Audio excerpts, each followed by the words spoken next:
The thunderclap of hooves against sun-baked earth echoed across the prairie as Meridian Kaler pulled his stallion to a sudden halt. Before him, where the town of Cedar Falls should have been nestled peacefully in the valley, a towering column of black smoke clawed at the azure sky like the fingers of the damned. The acrid smell of burning timber and something far worse, something that made his stomach lurch, rode the wind toward him. His horse, a magnificent chestnut named Tempest, snorted and pawed the ground, sensing his rider's tension. Meridian's weathered hands tightened on the reins as he studied the chaos below. Orange flames danced between the buildings like deadly sprites, consuming everything in their path. Even from this distance, he could see figures running frantically through the smoke-choked streets. Meridian was no stranger to tragedy. At 42, he'd seen his share of prairie fires, Indian raids, and the countless cruel tricks that life on the frontier could play. But something about this scene struck him as different, more deliberate, more sinister. The fires burned too evenly, too systematically. This wasn't the work of nature or accident. He reached into his saddlebag and pulled out the worn leather Bible that had belonged to his late wife, Constance. The book had traveled with him for 8 years now, ever since consumption had claimed her gentle soul. Its pages were yellowed and soft from countless readings, and its presence had become his anchor in a world that often seemed determined to test a man's faith. "What do you think, old girl?" he whispered to the memory of his wife, as he often did when facing impossible decisions. "Ride away and keep ourselves safe, or ride down there and see if we can help." The wind shifted, bringing with it the sound of screaming, high-pitched, desperate cries that could only belong to children. Meridian's jaw tightened. He'd lost his own child years ago, stillborn and blue, and the sound of a child in distress still had the power to tear his heart clean in two. Tempest stamped impatiently, as if sensing his master's internal struggle. The horse had carried him through blizzards and across raging rivers, had stood steady while bullets whined overhead during the war. If any mount could navigate the hell that Cedar Falls had become, it was this one. Meridian tucked the Bible securely into his coat pocket, feeling its familiar weight against his chest. He adjusted his hat low over his eyes and checked his Colt .45. Though he suspected bullets would be of little use against an enemy made of flame and smoke. "Constance always said we're put on this earth to help one another," he said aloud, his voice barely audible above the wind. "Reckon she'd never forgive me if I turned tail now." With a gentle squeeze of his legs, he urged Tempest forward. The horse responded immediately, picking his way down the rocky slope with the sure-footedness of an animal born to this harsh country. As they descended toward the burning town, the heat grew more intense, and the sounds of chaos grew louder. Meridian Kaler had no way of knowing that in the next hour his life would change forever, that he would discover a truth about himself he'd never suspected, and that the child whose cries now echoed across the valley would become the answer to prayers he'd stopped daring to voice years ago.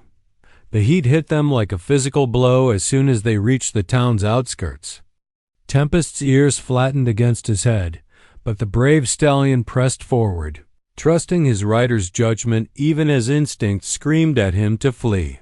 Meridian pulled his bandana up over his nose and mouth, squinting through the smoke that now surrounded them like a malevolent fog. Cedar Falls was dying before his eyes. The general store where he bought supplies just last month was now a skeleton of charred timber. The saloon's painted sign hung askew, flames licking at its edges. Bodies lay scattered in the street, some moving weakly, others terrifyingly still. "Help!" The cry came from somewhere to his left, thin and desperate. "Please, somebody help!" Meridian guided Tempest toward the voice, weaving between burning debris and abandoned wagons. Through the smoke, he made out a figure hunched over what appeared to be another person lying in the dust. As he drew closer, he realized it was a woman, her dress torn and singed, cradling the head of an unconscious man. "Ma'am," Meridian called out, dismounting quickly. "Can you walk?" The woman looked up at him with eyes wide with shock and grief. "It's my husband, Jeremiah. He won't wake up." "The raiders. They hit him with something." "Raiders? So his instincts had been correct. This wasn't a natural disaster. "We need to get you both out of here," Meridian said, kneeling beside the injured man. Jeremiah's pulse was weak but steady, and there was a nasty gash on his forehead that had bled considerably. "I can't leave him," the woman sobbed. "I won't." "You're not leaving him, ma'am." "What's your name?" "Cordelia. Cordelia Pemberton." "Well, Cordelia, I'm Meridian Kaler, and I'm going to help you get Jeremiah to safety. Can you stand?" With his assistance, Cordelia struggled to her feet. Meridian hefted Jeremiah over his shoulder. The man was slight, probably a shopkeeper or clerk, and managed to get him draped across Tempest's saddle. The horse stood rock steady despite the chaos around them. "The church," Cordelia gasped, pointing through the smoke. "Pastor Nehemiah. He was trying to get people to the church. Said the stone walls might protect us." Meridian nodded, leading Tempest by the reins while Cordelia stumbled alongside them. The church was at the far end of town, and every step was a battle against heat, smoke, and falling debris. Twice they had to detour around buildings that had collapsed into the street dot as they made their way through the hellscape. Meridian's mind raced. Raiders were nothing new to this part of the territory, but most were content to steal cattle or rob banks. This level of destruction spoke of something more personal, more vengeful. Someone had wanted to make Cedar Falls suffer. "There," Cordelia pointed ahead. Through the smoke, the stone church loomed like a fortress, its walls blackened, but still standing. People huddled in its shadow, refugees from the burning town. They'd almost reached the church when the sound of approaching hoofbeats made Meridian spin around. Through the smoke came 3 riders, their faces covered with bandanas, their eyes hard with malicious intent. The lead rider raised his rifle, taking aim at the little group. Meridian's hand flashed to his Colt, but he knew he'd never be fast enough not while supporting Jeremiah and protecting Cordelia. Time seemed to slow as his finger found the trigger, knowing he was already too late. That's when Tempest reared up, his powerful front hooves striking out at the nearest raider's horse. The gunshot went wild, and in the confusion that followed, Meridian managed to get 2 shots off before the raiders wheeled their horses around and disappeared back into the smoke. "Thank you," he whispered to his horse, stroking Tempest's neck with a shaking hand. "Good boy." But even as they reached the relative safety of the church, Meridian knew their troubles were far from over. The screaming he'd heard from the ridge was getting closer, and it was definitely coming from a child who was still somewhere in that burning hell, waiting for someone brave enough or foolish enough to find them. Pastor Nehemiah Wainwright was a tower of calm in the chaos that surrounded the church. Despite being in his 60s, he moved with purpose and strength, helping the wounded, comforting the terrified, and organizing the survivors with the efficiency of a military commander. His silver beard was singed and soot streaked his face, but his pale blue eyes remained steady and determined. "Meridian Kaler," he said, recognizing the newcomer immediately. "I might have known you'd ride straight into trouble instead of around it." "Pastor," Meridian nodded, helping Cordelia ease her unconscious husband down from Tempest's back. "How many made it out?" "Not enough," Nehemiah replied grimly. "Maybe 30 souls here, but there were near 100 people in town when those devils struck. They came just after dawn, whooping and hollering like demons. Set fires deliberately, shot anyone who tried to stop them." Meridian scanned the huddled survivors. Mostly women, children, and older men, anyone who couldn't run fast enough or fight back effectively. His heart sank as he realized how many. Familiar faces were missing. Did you see which way they went? Meridian asked. Scattered like the cowards they are when folks started shooting back. But they'll be back. This wasn't random. They knew exactly what they were doing, and they're not finished. The child's scream echoed again through the smoke, closer now but still heart-wrenchingly distant. Several of the women at the church began to weep, recognizing the voice. That's little Priscilla Hardwick, one of them sobbed. She's only 4 years old. Her mama sent her to hide in the root cellar when the shooting started, but now... She couldn't finish the sentence. Meridian looked toward the center of town where the flames burned hottest.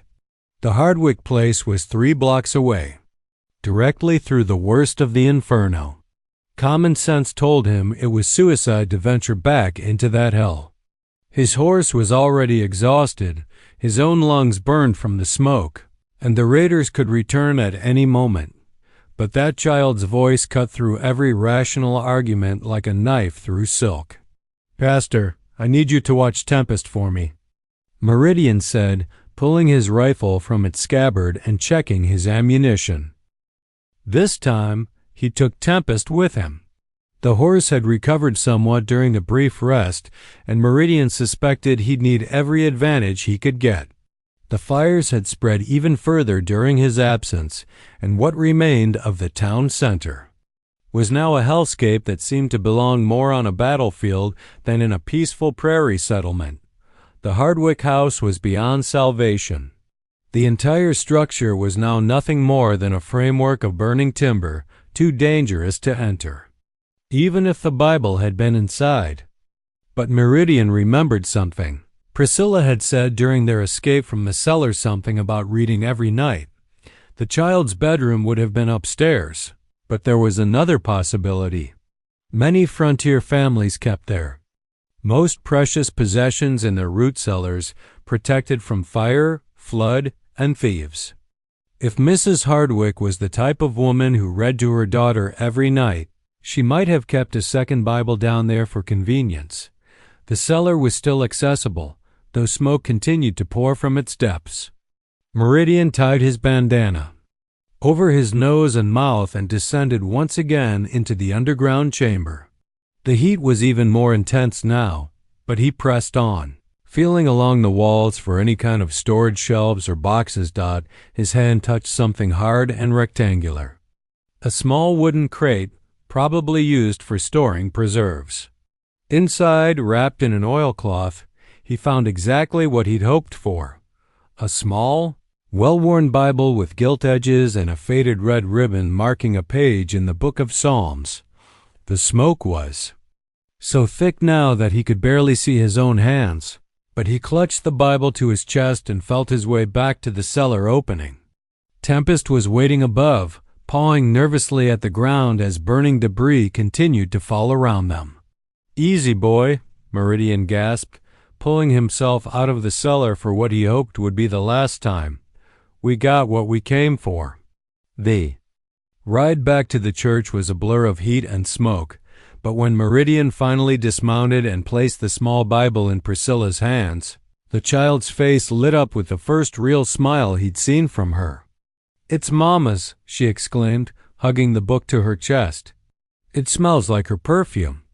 Indeed, despite the smoke and heat, the Bible still carried the faint scent of lavender, Mrs. Hardwick's signature fragrance. Priscilla opened the book carefully, her small fingers finding the marked page. "The Lord is my shepherd," she began to recite, her voice clear and sweet despite all she'd endured. "I shall not want...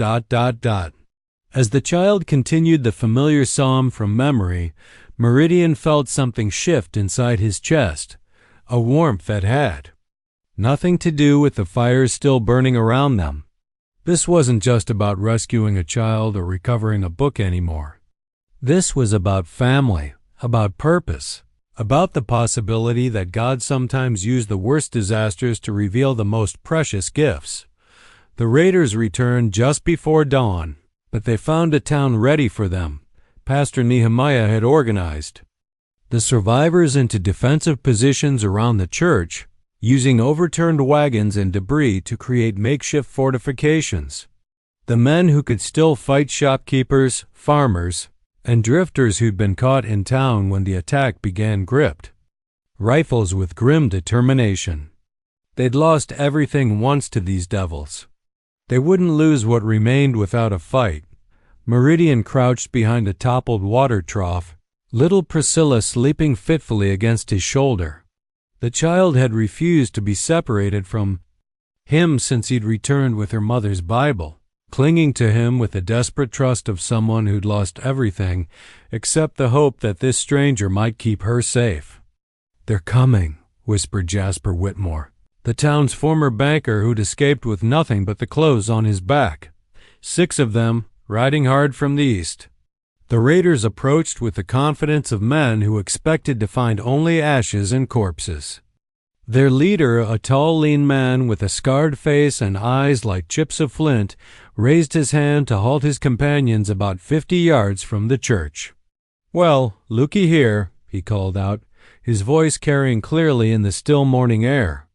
"Seems like a few rats survived the fire. Mornin', Pastor. Hope you enjoyed our little bonfire."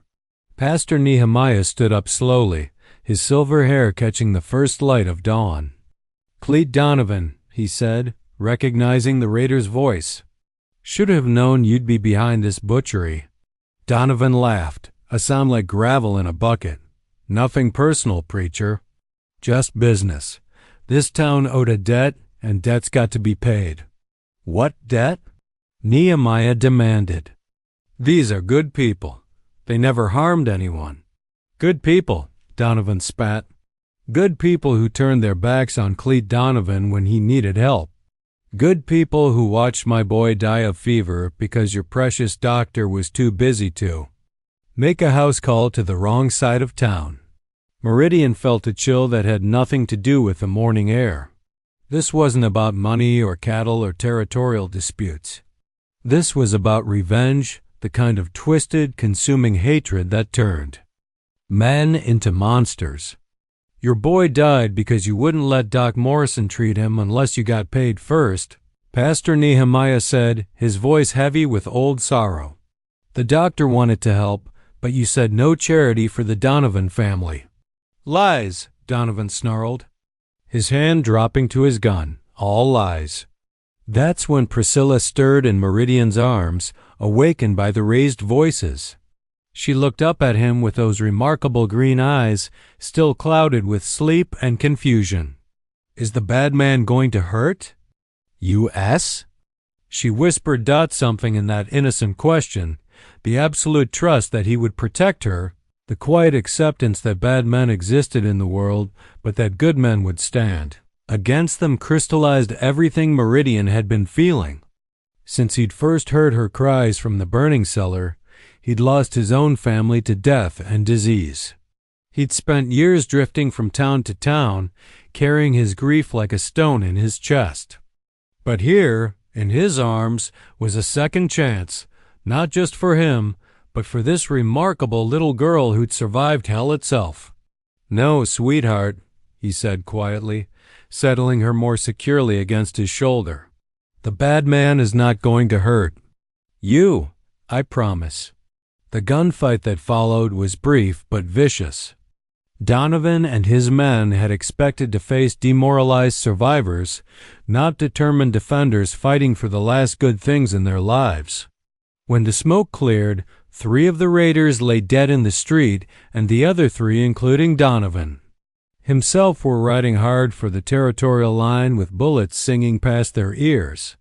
"They won't be back," Jasper Whitmore said, lowering his rifle with shaking hands. "Not after losing half their gang." But Meridian wasn't thinking about the raiders anymore. He was thinking about the child in his arms, about the Bible she clutched. Like a lifeline, about the possibility that sometimes God rescued the rescuer as much as the rescued. "Pastor," he said as the survivors began to emerge from their defensive positions, "I need to ask you something important." "What is it, son?"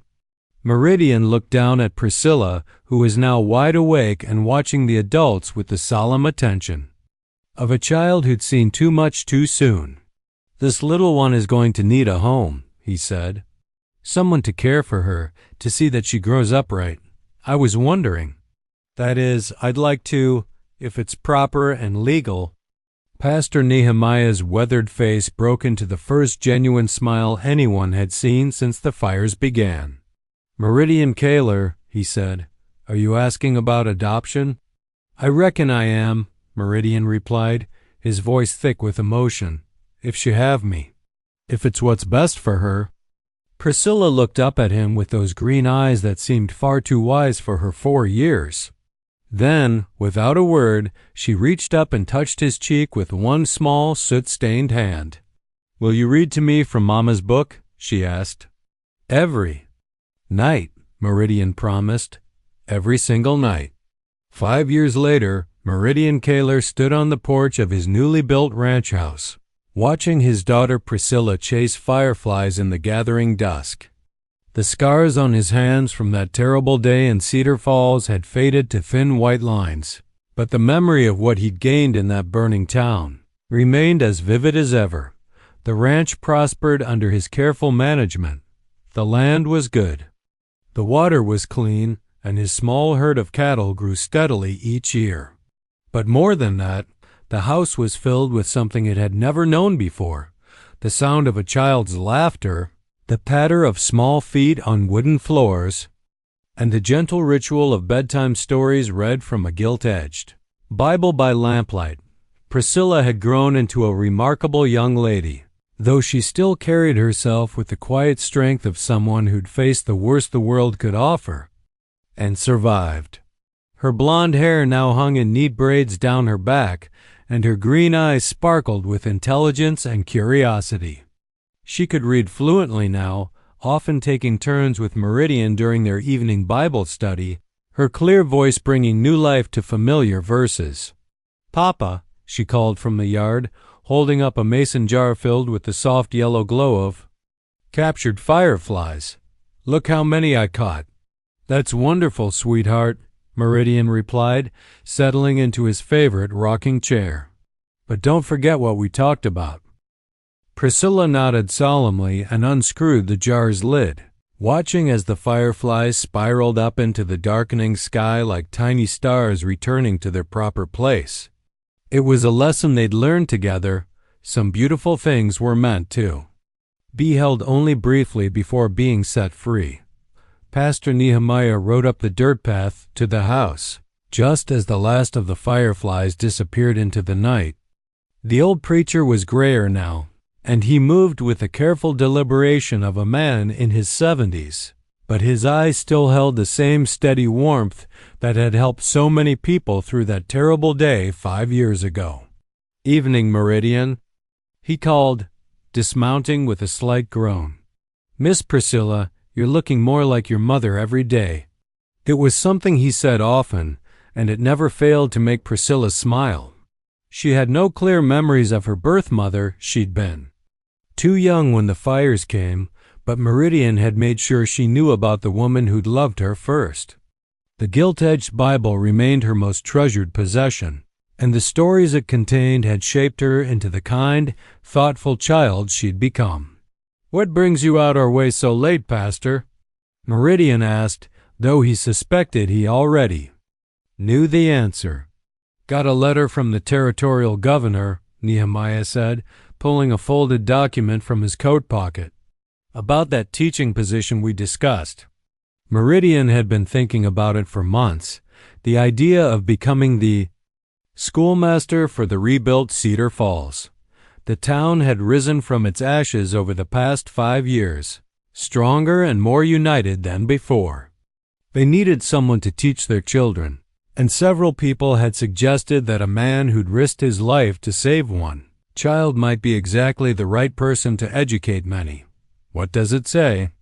Priscilla asked, climbing onto Meridian's lap with the easy familiarity of a beloved daughter. "It says," Pastor Nehemiah replied with a smile, "that if your papa wants the job, it's his. Good salary, a house in town, and the chance to help build something lasting. Meridian looked down at Priscilla, whose green eyes were bright with excitement. "What do you think, sweetheart? Would you like to live in town? Be around other children your age? Would we keep the ranch?" she asked. "We'd keep the ranch," he assured her. "It would just be a place we'd visit on weekends and holidays." Priscilla considered this seriously, as she considered all important matters. Then she reached into the pocket of her dress and pulled out her mother's Bible, its pages soft with age and constant use. "Mama's book says we should use our talents to help others," she said, opening to a verse she'd marked with a faded red ribbon. "And you're good at explaining things. You explained everything to me when I was scared and didn't understand." Meridian felt his throat tighten with emotion. This child, his child now, in every way that mattered, had taught him more about love, purpose, and redemption than all the sermons he'd ever heard. "Then I reckon we'd better start packing," he said, hugging her close. Pastor Nehemiah smiled and tucked the letter back into his coat. "There's one more thing," he said. "The town council asked me to tell you that they're planning to name the new school in honor of someone special. They're calling it the Priscilla Hardwick Elementary School after a little girl who survived the fire and inspired a town to rebuild itself stronger than before." Priscilla's eyes went wide with amazement. "They're naming a school after me?" "After you," Meridian confirmed, his voice thick with pride. "Because sometimes the smallest people can be the biggest heroes." As Pastor Nehemiah rode away into the star-filled night, Meridian sat on his porch with his daughter in his arms, both of them gazing up at the vast Montana sky. The fireflies were gone now, returned to their mysterious business among the prairie grass, but their brief beauty lingered in memory. "Papa," Priscilla said sleepily, "tell me again about the day you found me." It was a story she never tired of hearing, and one he never tired of telling.